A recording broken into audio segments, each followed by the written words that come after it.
من 10 سنين ظهرت بوابات غريبة وربطت العالم كله بعالم تاني مليان قوة سحرية ووحوش غريبة، وعلشان الناس تقدر تعيش معاهم كان لازم يظهر الصيادين، ودول اللي عندهم قوة سحرية بتخليهم يغلبوا الوحوش. وده اللي كان الكل فاكره ان الصيادين مهما حصل هيهزموا الوحوش، لحد ما في يوم بيتغير كل ده وبتظهر وحوش اقوى بكتير من الصيادين، لدرجة ان هي بتقتلهم في اقل من ثانية. وبعد ما عدد كبير من الصيادين بيموت جوه مكان غريب اشبه بالمذبحة، بيقرر بطلنا انه يضحي بحياته علشان الباقي يعيش، مع ان ده شيء مش معقول اساسا لانه اضعف صياد فيهم. فازاي بقى هيقدر يحميهم؟ هو ده اللي هنعرفه في قصتنا. بس الاول لو لسه ما اشتركتش في القناه يا ريت تشترك وتنضم لجيش انمي كليب مع اجدع متابعين، وما تنساش طبعا اللايك الجميل اللي بيدعمنا كتير. وقبل ما نبدا طبعا ما ننساش نصلي ونسلم ونبارك على رسولنا الكريم صلى الله عليه وسلم. بتبدا حكايتنا من 3 سنين، كان ساعتها في سفينه في البحر وعليها شويه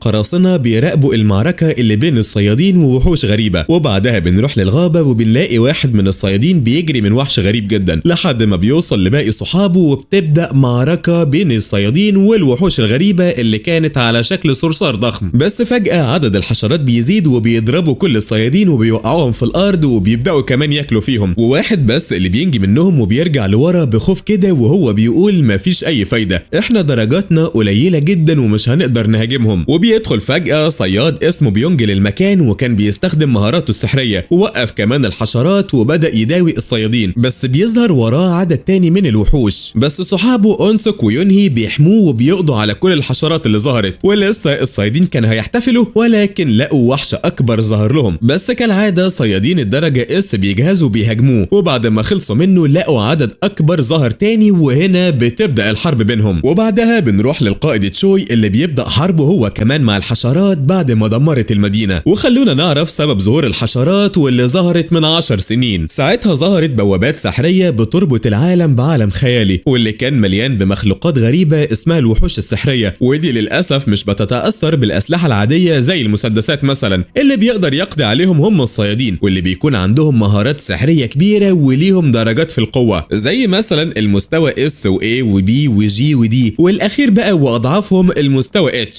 وبنرجع بقى للحاضر وبنكون في مكان تجمع الصيادين، والكل كان واقف وبيتكلم مع صحابه لحد ما بيدخل لهم شاب ضعيف كده ومتعور، والكل بيرحب بيه. ولما الصياد بارك بيستغرب، صاحبه كان بيقول له ان الشاب ده اضعف صياد فيهم لانه من الدرجه اتش واسمه جينو. وطبعا جينو كان سامع الكل وهم بيقولوا عليه ضعيف، بس ما يقدرش يعترض لان دي هي فعلا الحقيقه، لحد ما بيقابل صاحبته جوهي واللي كانت بتطمن عليه كعادتها. وبعدها بيكلم واحد اسمه سونج وبيقول لهم ان هو اللي مسؤول عنهم في المهمه دي، وبيدخل بعدها الكل للغاره اللي فيها المهمه. وفي مكان تاني بنروح لرئيس الصيادين جو اللي كان واقف مع المساعد بتاعه وبيقول له على اللي حصل في الاجتماع، وانهم كمان محتاجين موارد اكتر من الدياميس، وده مكان الغارات اللي بيجمعوا منها الاحجار، والاحجار اللي بتتجمع من الوحوش هي احجار سحريه وليها قيمه. وبعدها بنروح لجينو واللي كان قاعد في الارض وايده بتنزف، بس اخيرا قدر يمسك حجر سحري وكان لسه هيحتفل، ولكن لقى وحش بيهاجمه وعايز يقتله، وكان بيحاول على قد ما يقدر يحمي نفسه، بس السكينه اللي كانت معاه ما كانتش مساعداه، لدرجه ان هي اتكسرت في الوحش اللي غرس سلاحه في جينو. بس بارك بيروح للوحش بسرعه وبيقتله، وبيقول لجوهي بقى تخلي بالها من جينو اللي كان بينزف. اما جوهي فبتقرب منه وبمهاره الشفاء اللي عندها بتحط ايدها على جرحه وبتبدا تداويه. بس بنرجع بعد كده لجو اللي كان بيقول ان الاحجار السحريه اللي بيجمعوها من الوحوش بنقدر نحولها الى اسلحه، زي مثلا بلورات المانا اللي بنجمعها من الدياميس، بس الحكومه مهتمه بالاحجار علشان بتديهم مصادر للطاقه النوويه، والطاقه السحريه مش بتسبب اي اضرار للبيئه. يعني بالنسبه لهم الاحجار السحريه وبلورات المانا دي مصادر نادره جدا ومحدش بيقدر يجمعها غير الصيادين. وعلى ذكر الصيادين بقى فخلينا نرجع لهم ونشوف عملوا ايه. واخيرا لقيناهم موتوا كل الوحوش وكانوا بيحتفلوا، وجينو بيبص للصيادين اللي كانوا بيجمعوا المجوهرات والبلورات اللي كسبوها من المعركه، وما كانش عاجبهم ان هم جمعوا عدد صغير قوي زي كده، وهو كل اللي حصل عليه مجرد حجر سحري من الدرجه اتش، ويا ريته حصل عليه بسهوله،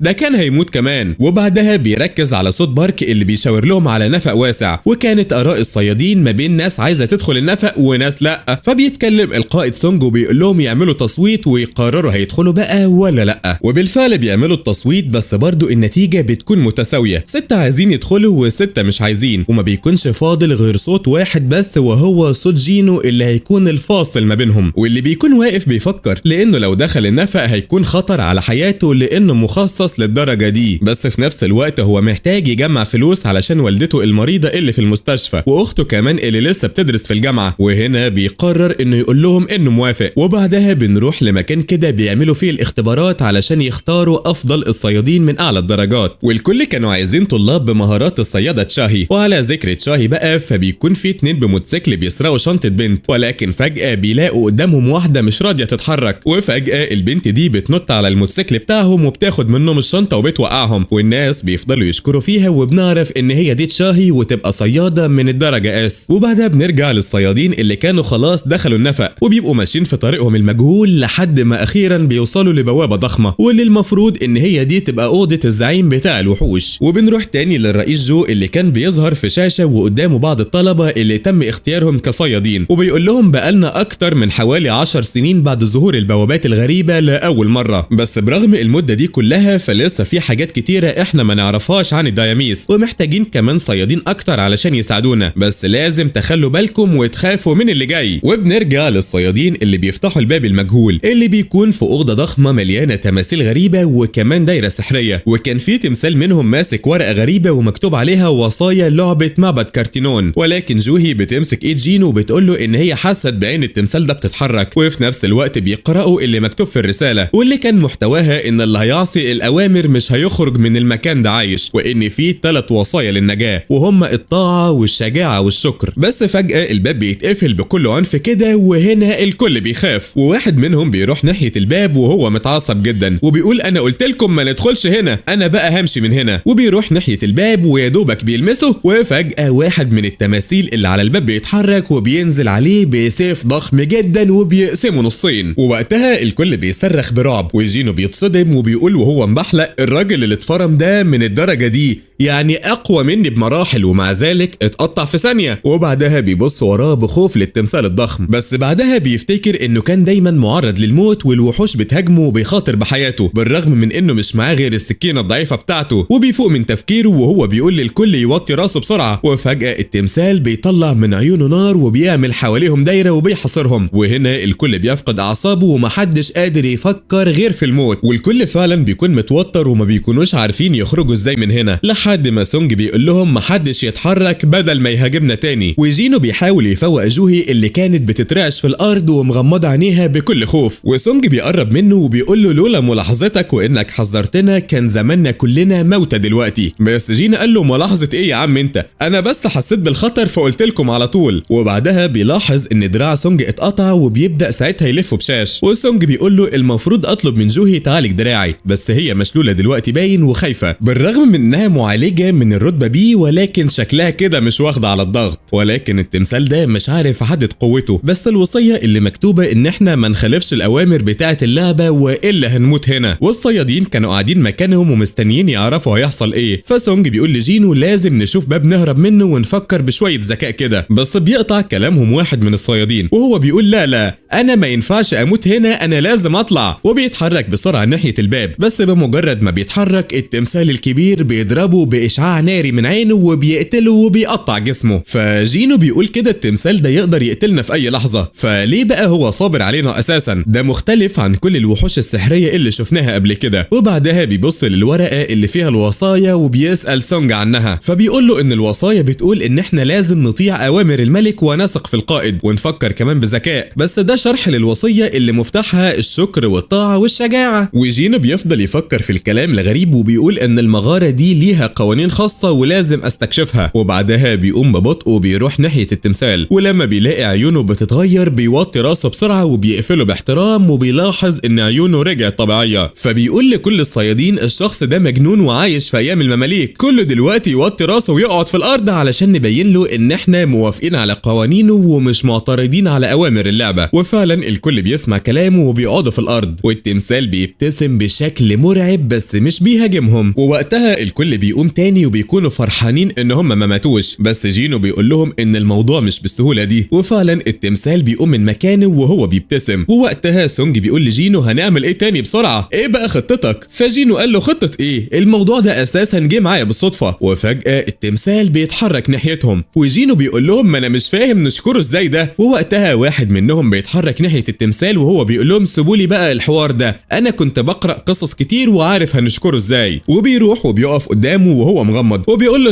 شكرا يا عم الحاج، انت على فكره زي العسل. وفجاه التمثال بيبتسم اكتر وبيرفع رجله وبيدوس عليه وبيهرسه في الارض. ووقتها الكل بيهرب بسرعه من المكان، ولكن واحده منهم بتقع وهي خايفه والتمثال بيفرمها في الارض، والكل بيتفرق وبيهرب في اماكن مختلفه. وبارك بيهرب وهو بيقول مش هينفع اموت، انا ليا عيله مستنياني. وبيقف كمان قدام التمثال وبيتشق نصين. وجينو كان واخد جوهي وبيجري بكل سرعته وهو مش عارف يشكر الجثه الضخمه دي ازاي وهي بتدعسهم وبتقتل فيهم. وكل شويه واحد منهم بيقع وبيتقطع في الارض طرنشات كده. وجينو بيبص في التماثيل اللي حواليه واللي كان كل واحد فيهم ماسك سلاح، سواء سيف او رمح او حتى سطور، ما عدا واحد بس اللي كان ماسك آلة موسيقيه. فبيصرخ في كل الصيادين وبيقول لهم يروحوا ناحيه التماثيل اللي ماسكه اداه موسيقيه. واول واحد بيوصل هو سونج اللي بيلاقي التمثال بيعزف ومش بيهاجم، فبيقول لهم الدنيا هنا امان. ولما جينو وجوهي بيوصلوا لواحد مش بيلاقوه بيعزف، فجينو بيقول اكيد واحد بس خليكي مكانك، وبيسيبها وبيجري ناحيه تمثال تاني، وهو الوحيد اللي ما لقاش تمثال لسه. والتمثال الضخم بيكون ماشي وراه وبيحاول يهرب بكل سرعته، بس في تمثال بيوقعه في الارض وبيدوس عليه، بس جينو بيهرب في اخر لحظه وهو بيزحف كده. وقبل ما بيوصل للتمثال العازف، الجثه اللي جايب اجلهم داس على رجله، بس بعدها بيسحب رجله لما جينو بيقدر يوصل للتمثال، ووقتها بيسيبهم وبيروح يقعد على عرشه مره تانيه. ولما الكل بيرتاح بيلاقوا التمثال رفع ايده وطلع حاجه غريبه من تحت الارض، وجينو بيقول لهم ان ده المسبح ومطلوب ان حد يضحي بحياته علشان الباقي يعيش. ووقتها الكل بيبدا يلوم سونج علشان هو اللي وافق على دخولهم، وبيقرروا ساعتها يضحوا بيه. وفعلا سونج بيتحرك وبيقرب من الدايره اللي فيها المسبح، واول لما بيدخلها بتظهر شعله نار. ووقتها جينو بيطلب من الصيادين يشيلوه ويودوه للمسبح علشان رجله مقطوعه، وفعلا لما بيوصلوا بتتولع 3 شعلات كمان. ووقتها جينو بيطلب من الباقيين يدخلوا جوه الدايره علشان تكتمل، وبمجرد ما بيدخلوا فيها في شعل تانية لونها ازرق بتولع، وكمان الباب بيتفتح بس التماثيل بتتحرك ناحيتهم. ووقتها جينو بيقول لهم محدش يغمض عينه وكله كمان يبص على التماثيل، وفعلا بتقف، بس واحده منهم مش بتتحمل اللي بيحصل فبترمي جينو وبتجري ناحيه الباب. ولما بتخرج الباب بيتقفل جزء صغير، وجينو كان قاعد بيفكر في اللي بيحصل ده وازاي لما البنت خرجت مجرد شعله ناريه اللي اتطفت وهي خرجت بسلام. ووقتها الشخص التاني اللي كان شايل جينو بيرميه في الارض وبيهرب وبيخرج من الباب، وجينو كان بيصرخ فيهم وبيقول لهم محدش يتحرك ده مجرد فخ. بس حتى كيم بيقول له انا مش هقدر اموت علشان عيلتي مستنياني، وبيسيب ساعتها سيفه وبيهرب هو كمان. وساعتها جينو بيضرب الارض بكل حزن كده وهو بيقول انا مش هموت، انا لازم انا كمان اهرب من ده كله. ووقتها سونج بيقول لجينو وجوهي اهربوا انتوا كمان وانا هفضل هنا والباب مش هيتقفل طالما في شخص واحد جوه. ساعد جينو يا جوهي بقى واهربوا من هنا. وجوهي لسه هتتحرك ولكن وقعت على الارض ورجليها تعبت وفقدت كمان كل طاقتها. وقتها جينو بيقول لهم يهربوا وهو اللي هيفضل هنا. ولما جوهي بتعترض جينو بيديها الحجر اللي كان معاه وبيقول لها خلي ده بقى ذكرى ليا معاكي واهربي من هنا. ووقتها سونج بيضرب جوهي لان هي كانت معترضه وبياخدها كمان وبيخرجوا من البوابه، ومحدش فاضل منهم غير جينو اللي بيقول كده افضل طالما محدش هيموت غيري. وساعتها بيمسك السيف اللي كان جنبه وبيقرر يحارب لاخر نفس، وبتبدا التماثيل تقرب منه وتضربه لدرجه ان دراعه اتقطع، وكل شويه يقطعوا فيه ويعوروه لحد ما بيقع على المسبح. ووقتها كل تمثال بيرفع سلاحه علشان يقطعوه، اما هو بقى في عينه بتتحرك بخوف كده بينهم وبيقول انا مش عايز اموت، انا كمان عندي عيله، طب على الاقل ادوني فرصه واحده. وفجاه بنلاقي رساله غريبه الكترونيه مبعوثه ليه، وبعدها رساله تانية بتقول له انت دلوقتي هتبقى لاعب موافق، ورساله تانية بتقول له لو انت ما وافقتش هتموت. وفعلا بيضغط على موافق لحد ما فجاه واحد من التماثيل بيرفع السيف وبكل قوته بينزل بيه على جينو اللي ساعتها بيصحى فجاه وهو مفزوع وبيلاقي نفسه في المستشفى، وكمان ايديه وباقي جسمه كانوا سلام. وبعدها بيدخل عليه شخصين لابسين بدل كده، وواحد بيقول له انا رئيس المراقبه في جمعيه الصيادين واسمه جينشول، والتاني كمان ده اسمه تايشيك. وبعدها بيقعدوا معاه وبيقولوا له انه نايم بقاله 3 ايام. وسونج كمان دراعه اتقطع واعتزل المهنة خالص، وكذلك جوهي اللي بقت مريضة نفسيا، والستة اللي عاشوا هم اللي بلغوا عن اللي حصل. ففريق النمر الابيض راحوا للمكان ولقوه مرمي على باب الغارة ومفيش اي اثر للباب او للوحوش، ولولا ان هم مش لاقيين اي اثر للي ماتوا وان الستة كلهم بيقولوا نفس الكلام كانوا شكوا ان هم مجانين. وبعدها جين تشول بيقول له انت ممكن تكون اتعرضت لاستفاقة تانية، وتعالوا بقى اشرح لكم معنى كلامه. كل صياد بيتحدد مستوى قوته من الاستفاقة الاولى، ودي مش بتتغير لحد ما بيموت، بس في حالات نادرة بيحصل لها استفاقة تانية وبتتولد بقوة جديدة، وبعدها بيحطوا له جهاز استشعاري سحري كده علشان يقيسوا قوته، وبيلاقوها 10، يعني من الاخر كده قليلة جدا. واستغربوا كمان انه رجع عايش من المهمة دي، فبيسيبوه وبيمشوا وهم مستغربين من قوته المعدومة دي، كانت المفروض على الاقل توصل ل70. وعند جينو اللي بيظهر له الرسالة الالكترونية وان في رسائل كتيرة ما اتقرأتش فيها، فبيفتكر ان نفس الشكل ده ظهر له هو بيموت. وبعدها بتدخل له اخته جين علشان تطمن عليه، وبتقول له هو ليه دايما الكل بيرجع سليم وانت اللي مكسح كده، لو مش قد الشغل بقى سيبه احسن. وبعدها بتسيبه لما بتلاقي مفيش فايدة منه، وبتطلع لصاحبتها سون. بس جينو بيكون في اوضته وكان متحوط بالرسائل اللي بتقول له انه لو ما تبعش التعليمات هيتعاقب، وان المهمة كمان الجديدة هي زيادة القوة بالتمارين الرياضية. بس جينو بيقول هو ده وقت هزار،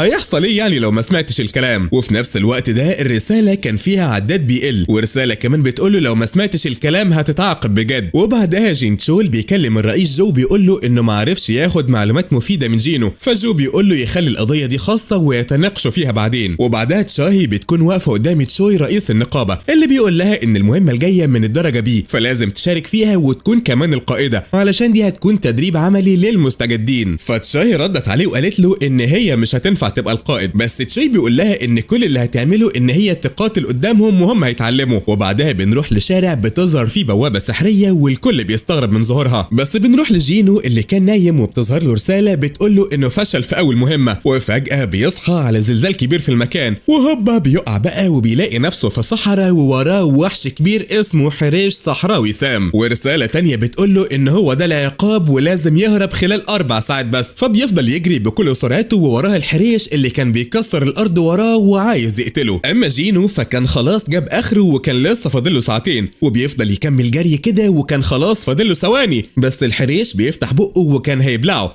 لحد ما في النهاية الثواني خلصت وبيلاقي نفسه في اوضته مرة تانية، وبيكون كده بينهج وبيطلع في الروح. ولكن بتظهر له رسالة بتقول له ان هو نجح في المهمة وليه كمان مكافأة. وتاني يوم بيصحى وبيجهز وبينزل من اوضته، وبعدها بنروح لجوهي اللي بيكلموها علشان مهمة جديدة في منطقة هاب جيونج، ودي هتبقى مهمة لبوابة من الدرجة دي. بس جوهي بترفض، ولكن بتعرف ان جينو فاق فبتقرر تزوره، وفعلا بتروح له للمستشفى، بس بتلاقيه قاعد بيجري في الجنينة والممرضة بتقول انه بيجري بقاله كتير. وبنروح لجينو اللي بيقعد بتعب كده وهو بيقول ان فات 4 ايام بعد العقاب اللي اخده، ومن ساعتها بيصحى كل يوم وبيجري وينفذ اي مهمة، ومقابل ده اكتسب مهارات سحرية زي مثلا الشفاء التام اللي بيستخدمه بعد التدريب وبيشيل اي ارهاق، وكمان عنده نقط كتيرة جدا بتخليه يكتسب اي قدرة هو عايزها، وبيكون قاعد بيكلم نفسه كده وبيدوس على الشاشات. وبعدها بيطلع لأوضته وبيقول انه بيكسب جايزة غامضة بعد كل مهمة، وهنا بيفتح صندوق جديد بس بيلاقي جواه مفتاح غريب، بس بعدها بتظهر له رسالة ان ده مفتاح انتقال لمغارة هاب جيونج، فبيقول يمكن تكون مهمة هتزود قوتي. وبعدها خلونا نروح للبوابة اللي ظهرت دي، وبتتكلم واحدة كده في الاخبار وبتقول ان دي بوابة من الرتبة دي، وهم بيحاولوا يقفلوا البوابات اللي اتفتحت من الرتبة سي. وبالنسبة للبوابة بي اللي ظهرت من كام يوم، فاحتمال الصيادين يروحوا علشان يستكشفوها. وبعدها جينو بيروح لأمه في المستشفى وبيفتكر اللي حصل من 4 سنين لما لقاها مغمى عليها، والدكاترة كمان قالوا له ان هي دخلت في غيبوبة أبدية، وده مرض جديد بسبب البوابات، وكل اللي يقدروا عليه يخلوها عايشة بالأجهزة. ووقتها جينو كان بيشتغل في كل حاجة علشان يجمع الفلوس، لحد ما عمل اختبارات الصيادين ووافقوا عليه، بس من وقتها وهو ما شافش يوم عدل، وكان دايما ضعيف والصيادين بيتريقوا عليه وكارهينه. وبنرجع للواقع وهو واقف في اوضته وقرر يحول كل النقاط لقوة عضلية، وبعدها بيروح لمحطة المترو وهو مقرر يهرب لو الوضع ما عجبوش وما يخاطرش بحياته علشان حد، وبيطلع كمان المفتاح المفتاح اللي بيظهر له شكل خيالي لباب وبيدخل فيه المفتاح، وبعدها بيدخل بقى وبتظهر له رسالة انه دخل للمغارة الافتراضية، بس بعدها بيلاقي الباب الافتراضي اتقفل وجوهي بتخرج منه، فبيعرف انه دخل لعالم تاني، فبيلوم نفسه انه دخل، ولكن بتظهر له رسالة انه مش هيقدر يخرج من المغارة غير لما يهزم الزعيم او على الاقل يستخدم حجر الانتقال. ووقتها جينو بيقول وشخص ضعيف بقى زيي هيهزم الزعيم ويخلص على الوحوش لوحده ازاي؟ بس بعدها بيقرر ينزل وهو ماسك سكينته وبيفضل يمشي شوية كده لحد ما الوحوش بتبدأ تنزل له، وتلاتة كمان بيبدأ يصد ضرباتهم وهو متوتر ومش عارف يهاجم، لحد ما بيقطعوا له الشنطة وبيوقعوه وخلاص كانوا هيموتوه، ووقتها بيصرخ بكل غضب وبيموت اول وحش منهم وهو مش مصدق، بس بعدها بيقتل التاني والتالت كمان، وكان لسه بقى هيحتفل باللي عمله ولكن لقى ذئب احمر ظاهر له، وجينو وقتها حاول يهاجمه ولكن سكنته اتكسرت، ده كمان كان بيحاول يهرب منه ولكن رجليه اتشنجت وما كانتش راضيه تتحرك، والذئب كمان فضل يلف حواليه كده لحد ما جرحه في وشه، وكان لسه هيهجم عليه ولكن جينو بينط لفوق بسرعه وبيفضل يطير كده في السقف، وبعدها الذئب بيقرب منه، ووقتها جينو بيقول لا كده كفايه بقى، انا هفضل ضعيف لامتى؟ وهوبا بقى بيطير على الذئب وضربه بايده وطيره في الحيطه، ولما الذئب بيقوم من تاني بيفضل جينو يضرب فيه لحد ما بيلاقيش فايده، فبيقرر يجري بقى بما ان الجري نص الجدعنه برضه، بس بعدها بيقف وبيقول انا اساسا ما عنديش اي سلاح سحري، بس وقتها بيفتكر القوه الغريبه واللعبه، ووقتها بيطلع سلاح سحري من اللعبه اللي دخل فيها وقام شاقق الذئب نصين، بس السيف رشق في الارض وجينو بيحاول يخرجه لما لقى اتنين تانيين مقربين منه، وقعد يسحب فيه كده لحد ما سحبه، وفعلا ابتدى يضرب بيه الذئاب لحد ما حد من الذئاب مسك سيفه ببقه، وجينو ساعتها ما كانش عارف يسحبه، بس بيقول لا بقى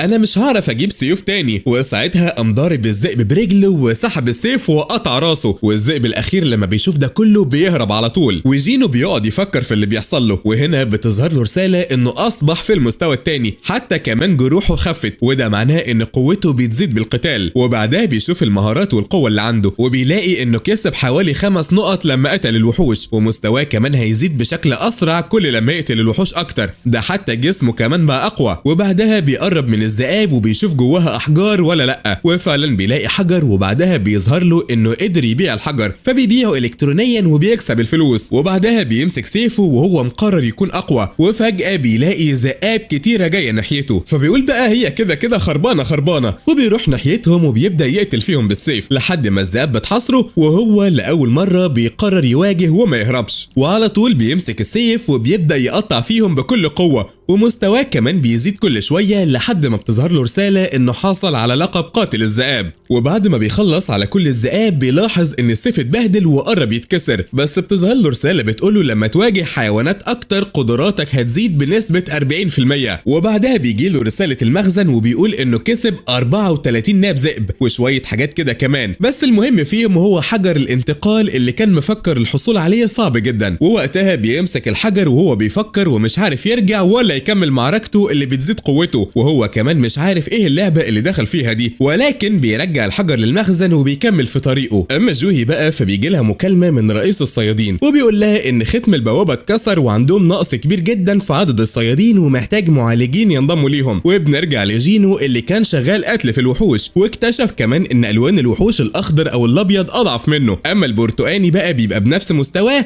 والاحمر بيبقى اقوى منه بكتير، والذئب اللي قتله كان لونه احمر بس اتغير للابيض، وده معناه ان جينو بقى اقوى منه، بس برغم كل ده فهو مش حاسس انه يقدر يهزم الزعيم، وبيوصل لمكان تاني وبيكون فيه دخان كتير جدا، وبيقول انه حاسس بوجود وحش خطير جوه، وفي نفس الوقت ده السيف بيودع ومفيش داعي يعرض حياته للخطر، فبينزل على السلالم على اساس انه هيرجع، بس بيلاقي ان شكل المحطة اتغير واتدمر تماما، بس فجأة بيظهر له وحش سريع وبيخبطه في الحيطة وبيكسر له كمان السيف بتاعه، وبعدها بيظهر شكل الوحش على هيئة تعبان ضخم جدا، واللي بيتضح انه ملك او زعيم المكان اللي هو كاساكا الازرق، واللي ما بيديش جينو فرصة يستوعب وبيهجم عليه على طول، وبيفضل يضرب فيه لدرجة انه وقعه في البحر، وبعدها طلعه وفضل يجري وراه وقعد يهبط فيه كمان لحد ما جينو مسك نص السيف بتاعه وهو متعصب، وبيقول مفيش فايدة خالص، انا هفضل ضعيف بقى لحد امتى؟ وبيفتكر سونج اللي كان بيقول له حاول تكون قوي علشان لقب اضعف صياد ده يختفي من عندك. اما جينو بقى فالتعبان كان قاعد بيضربه في الحيطه كده وبيوقعه، لحد ما جينو بيقول بعصبيه انا اللي عملت في نفسي كده وخليتهم يقولوا عليا انا اللي ضعيف، وانا الوحيد كمان اللي كنت قوي فيهم قدام التماثيل، وعلشان بس يا دوب كنت ذكي وبفكر ازاي انقذهم سابوني وهربوا. وبعدها بيمسك سيفه وبيحاول يطلع على التعبان اللي بيضربه وبيوقعه، بس جينو بيمسك السيف تاني وهو مقرر يكون اقوى من قبل كده، وبيفضل يجرح في التعبان وهو بيقول ده ما يجيش حاجه جنب الرعب اللي انا شفته من التماثيل، لحد ما بينط على التعبان وبيتشعلق فيه وبيغرز كمان ايديه جوه جسم التعبان، وهو بيقول كفايه ضعف لحد كده. وبعدها بنلاقي التعبان ده ميت بأبشع الطرق في الارض ومتقطع، والغريب ان اللي قتله هو جينو ولوحده كمان. وبعدها بيكسب خنجر جديد باسم التعبان وكمان غده سامه، وقوته بتزيد اكتر وبتظهر له رساله انه كسب والمغاره كمان هترجع لشكلها الطبيعي. وفعلا شكل المكان بيتغير وبيرجع لطبيعته مره تانية. اما جينو بقى بيخرج من المحطه، ولكن بيلاقي المكان هادي وبيجيله كمان عسكري بيقول له هو انت بتعمل ايه هنا؟ هو انت ما سمعتش الانذار ولا ايه؟ ولكن لما بيلمح السيف بتاعه بيعرف ان هو صياد، فبياخده بقى لطريق الخروج. اما جينو فبيروح معاه، ولكن بيلاقي المكان متكسر ووحوش ميته، بس بيحس بعدها بزعيم الوحوش اللي بيظهر وهو شكله ضخم كده ومرعب جدا، وكل الصيادين متجمعين عليه اللي كانوا من اقوى المستويات، ولكن بيكونوا مش عارفين حتى يجرحوه، والناس كانت واقفه وبتتفرج عليهم. وكان منهم جينو اللي بيبص للصيادين بكل تريقه كده وبيقول ان مستواهم ضعيف جدا. وفعلا الصيادين كانوا من الرتبه اي وواحد منهم من الرتبه دي، وده اللي كان بيحاول يصد ضربات الوحش الضخم. وكان فيهم كمان معالجين من الرتبه دي وواحده بي واللي كانت جوهي، وواحده كمان من المعالجين زعقت فيها وقالت لها تعالي ساعدينا بقى، هو انت مش من الرتبه بي ولا ايه؟ ولما جوهي حاولت تعالجهم شافت وش التمثال قدامها واترعبت جدا. وجينو كان واقف بيراقبهم وهو بيتعرف على كل واحد فيهم، لحد ما قرر يدخل وهو مش خايف من الوحش اللي دلوقتي بالنسبه له بقى ضعيف. فبيمسك السيف المكسور بتاعه وهو بيجهز علشان يهاجمه، وفعلا بيركز وبيرمي السيف على الوحش، وباقي الصيادين بيضربوا نار وبيموتوه. ولكن المدافع كان مستغرب ان هم قضوا عليه، فبيسأل العسكري هو مين اللي رمى السيف المكسور ده، وهنا بيشاور له على جينو اللي كان ماشي وعضلاته كبرت، وبيقول كمان بكل برود كده ده مات من ضربه واحده. وفي صباح يوم جديد بنرجع لجينو اللي اخيرا بيخرج من المستشفى، ولكن بشكل مختلف تماما، بيكون طويل ومليان عضلات وكده، وبيرجع كمان لبيته. وبعد ما بيودع اخته ظهرت له الرساله الالكترونيه بمهام اليوم، وكان فاضل له الجري وبس. وطبعا كان فخور باللي وصل له لحد ما صاحب البيت كلمه علشان عايز فلوسه، وهنا بيبدا يدور على شغل لحد ما بيلاقي فعلا وبيروح يشوفه، وبيكون اسمه وانج وبيديله العقد، وبيقول له ان المفروض 8 اشخاص يدخلوا المغاره واحنا 6 بس، فجبنا 2 بقى علشان يكملونا، وبما ان مستواكم ضعيف فهتشيلوا انتوا الاكل والمعدات. بس جينو بيستغرب لما مش بيلاقي معاهم معالج، فهوانج قال له مش بنحتاجه علشان احنا بنعرف نساعد نفسنا دايما. وهنا جينو كان مقلق منهم وقلق اكتر لما قرأ شروط العقد، واللي كان منها ان الفريق مش مسؤول عن اي حوادث هتحصل حتى لو ادت لموت الشخص ده، بس مع ذلك بيمضي العقد برضه. وبيقابل واحد تاني ضعيف زيه كده اسمه يو، ولكن كان لابس لبس غالي ومعاه سلاح. المهم جينو بيشيل كل الشنط لوحده وبيروحوا للمغاره اللي كانت بوابتها السحريه كبيره جدا، وبعد ما بيدخلوا بيجي واحد اسمه كيوهان بيطلع شعله سحريه كده وبينور المكان، والغريب ان ما كانش فيه وحوش لحد ما بيحسوا بصوت حاجه بتقرب منهم فبيجهزوا على طول. وجينو بيقول لهم ان في حشرات جايين علينا من فوق، وهنا بيبدا الفريق يتعامل معاهم بشكل احترافي وسريع لحد ما بيخلصوا على كل الحشرات، بس بعدها بيلاحظوا عليها علامات غريبه كأن في وحش عضها قبل ما تموت، وبعد كده بيكملوا في طريقهم. اما جينو بقى فبيكون شاكك فيهم وحاسس ان الامر مريب جدا، ازاي هيدوله 2 مليون جنيه لمجرد انه هيشيل الشنط وبس، وكمان مش معاهم معالج. وكل ما بيمشوا بيلاقوا الحشرات ميته او هتموت ومعضوده بشكل مريب جدا، لحد ما بيوصلوا لاوضه زعيم المغاره وبيلاقوها كمان مليانه بحجارات المانا السحريه، وكان هناك كمان عدد كبير منها. وقتها يو بيقول لجينو وريني العقد كده، وبعد كده بياخد منه العقد بقى وبيروح لهوانج وبيقول له الغنايم اللي ما ينفعش ناخدها زيكم هي الاحجار السحريه، يعني عادي ناخد طبعا من احجار المانا زيكم. فهوانج قال له وماله يا حبيبي، انا راجل حقاني جدا، بس لازم نخلص على الزعيم الاول، وزي ما انت عارف المغاره هتتقفل اول لما نهزمه، فلازم طبعا نطلع البلورات الاول، وهو دلوقتي نايم فهي دي فرصتنا. فسبحان الله كده بيطلعوا كلهم يجيبوا المعدات من العربيه، وسابوا جينو ويو على وعد ان هم جايين تاني، وبالفعل ال6 خرجوا. وجينو كان بيقول كده بتفكير هو المفروض علشان يدخلوا مغاره من الرتبه سي يبقى عددهم 8، وهو قال انه متعود يدخل مغارات سي كتير كتير، ازاي بقى العدد ما كملش كده رغم ان عقد العمل دايما بيعملوا ايه في الشخصين الاضافيين. وفجأة وانج عيونه بتتغير وبيقول لواحد من فريقه يقفلوا اوضة الزعيم عليهم، وفعلا بيقفلوها. وجينو بيفتكر كلام سونج اللي قال له احنا دايما بنقابل صيادين حرامية، وبيستغلوا كمان ان لو حصل حادثة محدش هيحقق في الموضوع، وده طبعا علشان مفيش كاميرات مراقبة في المغارات. وبيستغلوا كمان الصيادين الضعفاء علشان يعطلوا بيها الوحوش، او على الاقل بيهربوا ويسيبوهم كطعم. فيو كان متضايق جدا وبيقول يا ريتني ما اتكلمت عن العقد ده. فقال له لا، حتى لو ما اتكلمتش هم كانوا ناويين برضه يموتونا. وفجأة الوحش او العنكبوت الضخم بيصحى، وجينو بيقول احنا نقدر نخرج من الفراغات دي. وبعد كده الوحش بينزل لهم، وجينو هنا بيتوتر شوية ولكن بيفتكر كل اللي مر بيه، فبيرمي الشنطة كده وبيطلع سيفه السحري وبيروح لناحية العنكبوت علشان يموته. وبنروح لفريق هوانج اللي اصحابه ما كانش عاجبهم اللي حصل ده، وكانوا كمان عايزين يقتلوا جينو ويو بدل ما هم هربوا من المكان. فهوانج قال لهم يا اغبياء نقتلهم ونصحي العنكبوت يقتلنا كلنا، الاتنين ضعفاء، فالعنكبوت طبعا هيموتهم بكل سرعة وهيرجع ينام مرة تانية، واحنا بقى هندخل لهم تاني من الفراغات اللي في الحيطة، وهندخل تاني كمان لو الزعيم ما كانش نايم وهنضطر نهاجمه، ولو فشلنا قوي يعني هنبيع المعدات اللي كانت مع الواد يو. وبنرجع لجينو اللي كان مقرر يحارب العنكبوت، ولكن يو قال له هو انت اتجننت؟ انت من الدرجة ايه؟ يبقى مستحيل تقدر تهزمه، خلينا بقى نحاول نهرب احسن. فجينو بيفكر في كلامه واللي كان فعلا صح، لانه حتى لو قوي شوية بس لسه ضعيف بالنسبة للوحوش اللي من الدرجة سي، وحتى الكساكا الازرق اللي هاجمه كان من الدرجة دي، يعني من الاخر كده ما يجيش حاجة جنب ده. بس جينو كان واقف قصاد العنكبوت الضخم وهو مش حاسس باي خوف نهائي علشان يستسلم، وبيقول واضح ان انا اتغيرت كتير لدرجة ان انا بقيت اقف قصاد وحش زي ده من غير ما اخاف. وبعدها بيجري ناحيته وبيتخطاه، وعيونه كمان بتتغير وبيفضل يتحرك ناحيته وهو بيحاول يجرحه بالسيف، ولكن العنكبوت كان صلب جدا ومش بيتأثر. ويو كان شايف جينو وهو متوتر ومفكره كذاب ومزيف درجته السحرية، لانه كان قوي جدا وسريع ومستحيل يكون من الدرجة ايه، وكان مفكره كمان من الصيادين اللي لقبهم مزيفي الدرجات اللي بيقتلوا من اجل المتعة. وجينو كان خلاص جاب اخره ومش عارف يخدش العنكبوت حتى، وبيجيله كمان انذار ان هو مجهد ولازم يرتاح والا سرعته هتقل، فبيقرر انه لازم يقتل العنكبوت قبل ما يحصل كده. وبيختار كمان قدرات جديدة للسيف زي الشلل والتجمد. وقبل ما يروح لناحية العنكبوت لقى بينزل عليهم سائل زي الحمض كده وبيحرقهم، بس جينو كان مصر يقتله، فبيختار بقى مهارة الاندفاع السريع وبيروح لناحيته بسرعة شديدة، وخلاص بيطلع فوقيه وبيفضل يضرب بالسيف بس حتى ما عرفش يخدشه، وده لانه كان صلب جدا ومش بيدخله السيف. فبينزل تاني وهو عنده اصرار اكبر للهجوم، وبيجري كمان ناحيته كده بسرعة اكبر وبيتخطاه، ولما كان خلاص هيهجم عليه سرعته بتقل تماما. وهنا بتظهر له رسالة تحذير وبيترمي على الارض قدام العنكبوت، والعنكبوت بيقرب منه وبيرفع دراعه الضخم علشان ينزل عليه. في نفس الوقت ده ظهرت رسالة التعافي الكامل، وجينو كمان بيختفي من تحت ايد العنكبوت، وبيظهر تاني كده وهو في السقف وبينزل عليه بكل سرعته وبيضربه بالسيف في عيونه، واخيرا قدر يجرحه ومسك السيف كمان وقعد يضرب فيه ورا بعض كده في نفس المكان. والرسائل كمان بتظهر مع كل ضربة لحد ما العنكبوت بيموت وبيقع في الارض، وبتيجي رسالة كمان وبتقول له انت نجحت. وبعدها بيروح لناحية الوحش كده وبيفضل يضرب فيه لحد ما بيطلع له الحجر السحري بتاعه، بس يو كان مصدوم وخايف منه فبيروح له وهو بيقول له بقى تحب اساعدك واشيلك الحجر ده؟ خد انت الميه يا باشا وانا هشيلك كل حاجه. وبعدها بيروح وبيحفر كده علشان يطلع البلورات، وهو بيقول له استريح يا زعيم وانا هعمل لك كل حاجه. وفجاه بيظهر لهم الست صيادين وهم مستغربين ان هم لسه عايشين لحد دلوقتي، وبعدها بينزلوا بيقولوا موتوا الزعيم، وكانوا مفكرين ان يو ومعداته هم اللي قتلوا العنكبوت. وبعدها هوانج بيقول ليو لبسك لفت نظري بصراحه، واللي عرفته ان انت ابن ميونج هان صاحب شركه يوجين. ويو قال له بتوتر كده ايوه يعني انت عايز ايه؟ فقال له انا هديك فرصه واقتل سون جينو. اكيد طبعا فهمت ان احنا بنجمع الضعاف اللي زيكم وبعد ما نخلص المهمه هنقتلهم، فمش هقتلك بقى ولكن بشرط ان انت تقتل جينو. وبعدها بيفكر مع نفسه كده وبيقول ان الاكيد ان يو هو اللي قتل الزعيم، ومعنى كده ان السيف اللي معاه قوي جدا. وبيكمل وبيقول له يا تقتله يا هنقتلكم انتوا الاثنين. وساعتها الكل بيسحب سيفه، وجينو كان متوتر كمان من اللي بيحصل ده، واتوتر اكتر لما لقى يو بيتحرك لناحيته، بس بدل ما يهجم بقى وقف معاه كده في اشاره صريحه انه مش هيتخلى عن جينو. فبيتحركوا ناحيتهم وعيونهم حمراء ومقررين يقتلوا الاثنين. وقبل ما جينو يتحرك كده ظهرت له رساله ان هو عنده مهمه طارئه ولازم يقتل الست اشخاص يا اما قلبه هيقف وهيموت. وواحد من الصيادين بيروح ناحيته كده وبيضربه بقوه سحريه وبيوقعه كمان في اخر المغاره ووقع عليه كمان الصخور. بس خلونا الاول نروح لبنات ظهرت جديد كده واللي بيكون اسمهم هيجين ودي من نقابه البر الابيض. وجين مهمة ودي تبقى من نقابة الصيادين. وكانت هي وصاحبتها بيتدربوا مع تشاهي سان وكانوا معجبين جدا بقوتها لما هزمت وحش بسرعة ومهارة عالية. وبنرجع لجينو اللي الكل فكره مات بسبب الصخور اللي وقعت عليه، ولكن كان لسه عايش وبيقول بحزن انا ازاي نسيت ان انا في عالم ظالم والبقاء فيه للاقوى، وده عالم مليان خداع وعنف. وفي نفس الوقت ده ظهرت له رسالة بتقول له انه لازم يقتل الستة لانهم اساسا عايزين يقتلوه وده خطر على حياته. وهنا بيفكر بشكل سوداوي وهو بيقول انا لازم اسمع كلام اللعبة واقتلهم كلهم طالما طبعا هم اللي بدأوا وقرروا ان هم يقتلوني. فبيقوم لناحيتهم كده ولكن وهو غريب تماما، وبيفكر كمان بشكل حاقد وبيقول انا هسمح للعبة تستغلني، هم عايزيني اقوى. والصيادين كمان كانوا قاعدين يتريقوا عليه وبيقولوا عليه ده ضعيف ومستحيل يهزمهم. وهنا بيروح ناحيتهم وهو متحوط بهالة سودا وعيونه متغيرة وبيقول لهم بقى جاهزين علشان تكونوا الفريسة؟ فبيقرب منه واحد باستهزاء وبيقول له هنكون فريسة لواحد ضعيف زيك؟ وفجأة هنا جينو بيقطع راسه، وهنا الكل بيتصدم من ده لانه كان اقوى واحد فيهم. بس جينو قال لازم اكمل والا هموت ومش هينفع طبعا اتراجع. وكل لما صياد بيقرب منه بيقتله بدم بارد وبيقطع راسه يا اما يشقه نصين. ده كمان كان بيقتلهم بكل سرعة وبكل برود لدرجة ان هو قتل 5 منهم وما فضلش غير هوانج اللي كان مصدوم وبيقول ده قتل فريقي كله في ثواني. بس بعدها بيجهز كده وبيقول له انا مختلف عنهم. وهنا عيونه بتحمر بشكل كامل وبيتحوط بهالة حمراء وساعتها بيقوي جسمه وعضلاته وهو مفكر ان جينو ضعف خلاص. فبيروح ناحيته بقى علشان يهجم عليه، ولكن جينو بيحط ايده على وشه وبيوقعه على الارض وهو بيقول له للاسف مضطر اصدمك واقول لك ان انا اقوى منك. وهوانج كان مصدوم وبيقول له خد كل حاجه وسيبني اعيش، وعلى فكره انا هديلك فلوس كتيره جدا ولكن سيبني اعيش. فجينو قال له انت حاولت تقتلني 3 مرات وعايزني اسيبك تعيش؟ فهوانج اتعصب كده وقال له هو انت مش عارف اخويا مين ولا ايه؟ بس جينو ما ادالوش فرصه وقطع راسه تماما. وبعدها المكان بدا ينهار فبيخرج هو ويو وبعدها بيروحوا لواحده كده وبيبلغوا عن اللي حصل. فبتقول لهم يعني انتوا عايزين تقنعوني ان الصيادين من الدرجه اس وسي كلهم ماتوا وما فضلش غير 2 من الدرجه دي واي اللي هو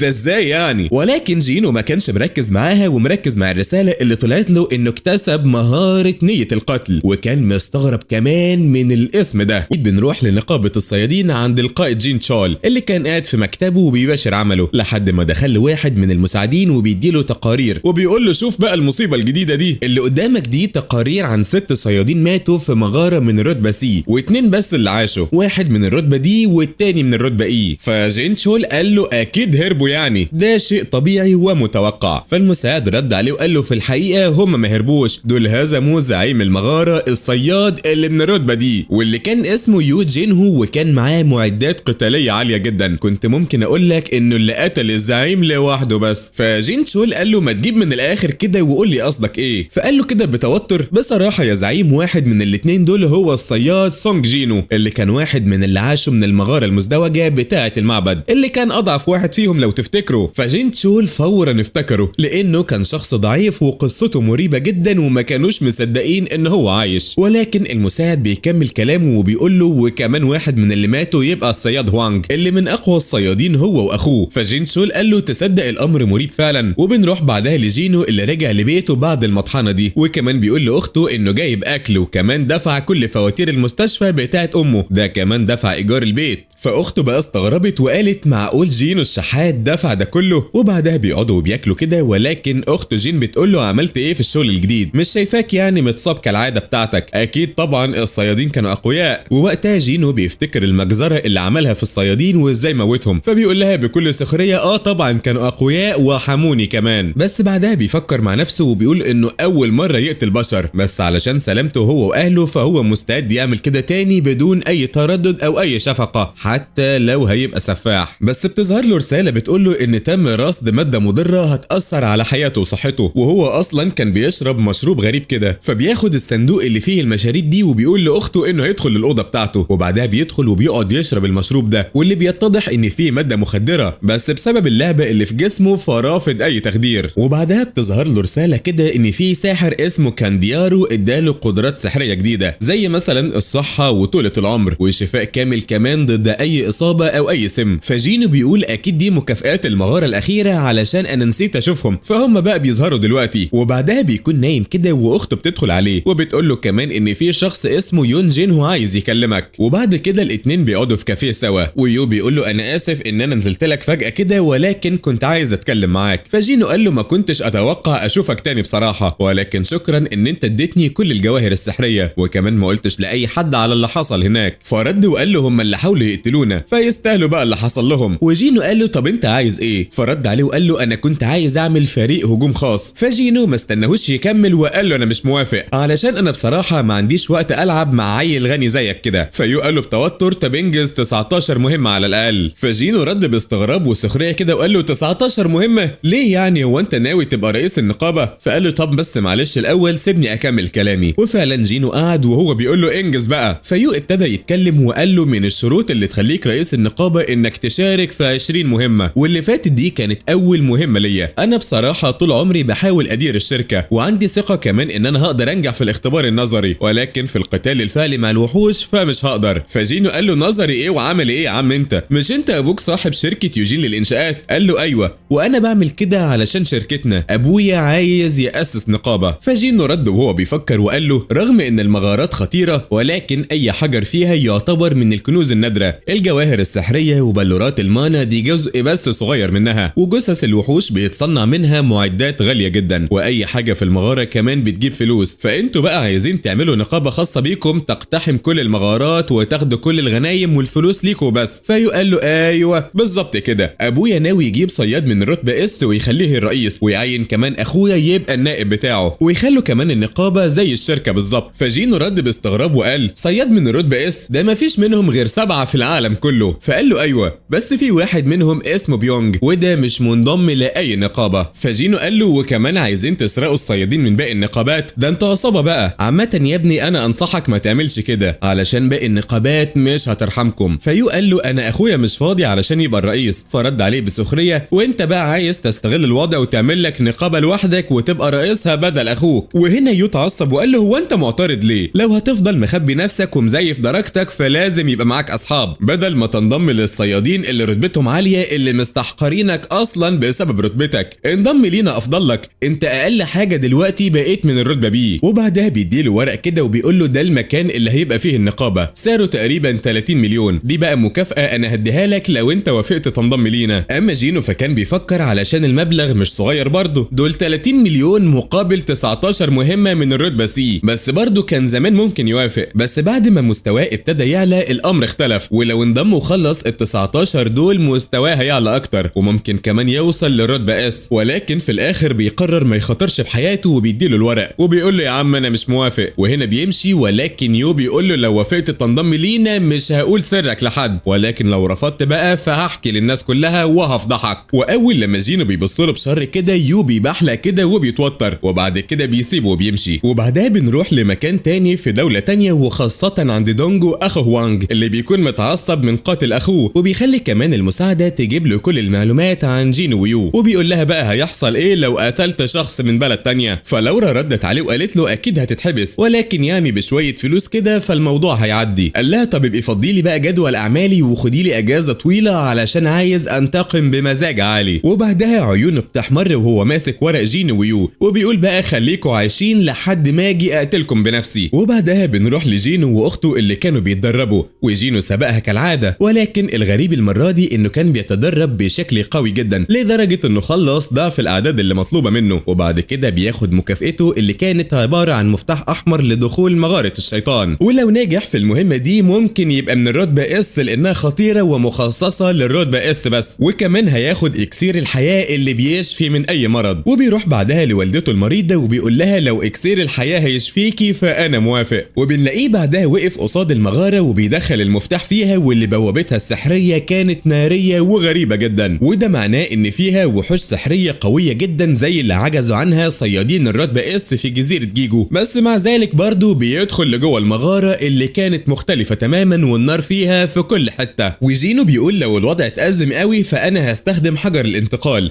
لحد ما فجأة كده أول وحش بيظهر وكان ضخم وعنده 3 رؤوس، وجينو بيقول له مستحيل استسلم، وساعتها بيسحب سيفه وبيبدأ يجري ناحية الوحش. وبعدها وبعدها بيبدأ يجرح فيه اكتر من مرة، ولكن الوحش ولا اتأثر حتى، وده خوف جينو اكتر لان ده اقوى سيف عنده. بس بعدها عيونه بتتغير لما استدعى مهارة التعطش للدماء، وبتبدأ تظهر طاقة زرقاء كده وبيضرب الوحش بالسيف. بس برضو الوحش ما تأثرش بأي ضرب، ده كمان قطع دراع جينو، وهنا معدل حياته قل. وبعدها مسكه وفضل يقطع فيه ببقه الضخم، ونقاط حياته ابتدت تقل بدرجة كبيرة، ولكن جينو ابتدى يهرب بسرعة لحد ما ظهرت له رسالة ان الوحش استدعى مهارة الغضب. وفجأة الوحش بيتضخم وحجمه بيزيد اكتر واكتر، وهنا بيخبط جينو كده وبيطيره في الحيطة، ونقاط حياته وصلت للنص. فوقتها جينو بيقول ما بدهاش بقى، وهنا بيستدعي مهارة الشفاء الكامل وبيجري على الوحش كمان وبيطعنه بسيفه، ولكن من غير اي فايدة. وابتدى كمان الوحش يدشمل في جينو وبيهبده في الارض وبيعصره بايده، لدرجة ان معدل حياته ابتدى يقل وينزف دم وكان هيموت. وبعد كده الوحش بيرميه في الارض وبيجري كمان لناحيته تاني علشان ياكله، ولكن جينو بعد عنه واترمى في الارض بتعب كده، ونقاط حياته قربت تخلص. وكمان جات له تحذيرات كتيرة جدا علشان لو كمل اكتر من كده فهو هيموت. بس جينو كعادته كان عنيد وبيقول انه هيستنى بس 3 دقايق كده تكون مهارة الوحش انتهت علشان يقدر يهاجمه. بس بعدها بيقول بلاش بقى بدل ما اموت، وهنا بيطلع حجر الانتقال ولسه يستخدمه، ولكن فجأة الوحش ضربه بايده كده في الارض والحجر طار من جينو، وابتدى كمان يهاجمه، ولكن جينو فضل يهرب منه لحد ما استخبى. وظهر له كمان ان نقاط حياته بقت 511، فبيقول بعصبية طب ما الحجر طار اهو،